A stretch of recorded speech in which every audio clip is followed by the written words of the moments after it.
Welcome to Professor Snyder's, that's me, Music Biz News. Some years back, I had an article published in a major publication about how dying is good for a musician's career. That led to a horrifying live half-hour interview on Sirius Radio.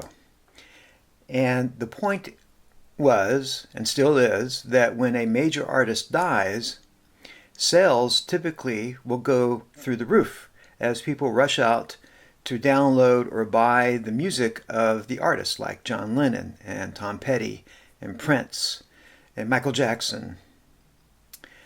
So dying was good for the career, but now I say being dead already is also good for your career. In the music business, 80 is the new 20. It's never been better for dead and dying musicians. This is an article written by Ted Gioia, I guess is how you pronounce his name. Have you noticed how tribute bands now seem to be all the rage? Where did all the new music go? Check out this update on a major Philly music venue from subscriber Bob Cooper. I just got their most recent email over the next 2 weeks. They are hosting 9 shows. 7 of them are tribute bands for Pearl Jam, Fleetwood Mac, Sublime, Dave Matthews, Grateful Dead, and Rush. Just 2 shows are bands playing their own music. But something has changed. In the 21st century, the music industry has fallen in love with the dead and dying. Investors have noticed this trend, hence the strange phenomenon that the biggest recent deals in music involve artists in their 70s and 80s. But it's gotten worse since then.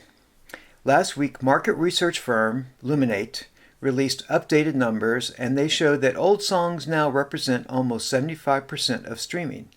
Half the market is now deep catalog, which is how they describe songs more than 5 years old. Rock is the new genre where old songs totally rule, but pop and hip-hop are also turning into retro genres for the nostalgic. Instead of scouting new talent, record labels are digging into their archives to find previously unreleased tracks by the dearly departed. These are flooding the market. Or even worse, the music coming out now was originally rejected by the musicians themselves. Now that they're dead and gone, record labels can issue these discarded tracks and hype them as though they are rediscovered classics. Lana Del Rey has publicly stated that her will explicitly prohibits the release of any posthumous music after her death. This decision aligns with her belief that unreleased tracks such as demos were never intended for public consumption. And even though artists like Lana Del Rey are putting these kind of clauses in their wills that they don't want music released after their death, it's the record labels who actually own the sound recordings. And there's really not much a dead artist or family can do to stop them from releasing all the sound recordings that the record labels already have. And beyond that, is it a guarantee that the families wouldn't want to collect royalties on the passing of their famous artist uncle or aunt or father or grandfather? And with the help of AI, we're beginning to see some announcements, some rumors about the release of new records by the Beatles, by Led Zeppelin, by Van Halen. We've already seen how Randy Travis has released 2 singles within the last 6 months, and he hasn't been able to sing or talk since he had a stroke in 2013. So this is all AI-generated music.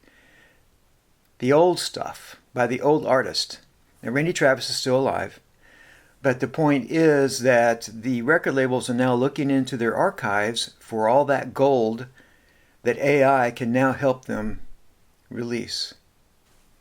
But we have only had a tiny taste of the coming era of zombie musicians raised from the dead to make money for the living.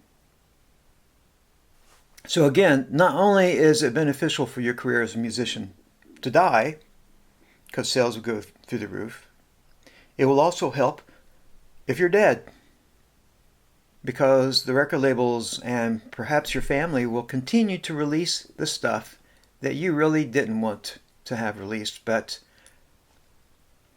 you're in heaven or the other place. You could always come back and haunt them. Anyway, thanks for watching this podcast, and be sure and like and subscribe and do all those kinds of things. Thank you.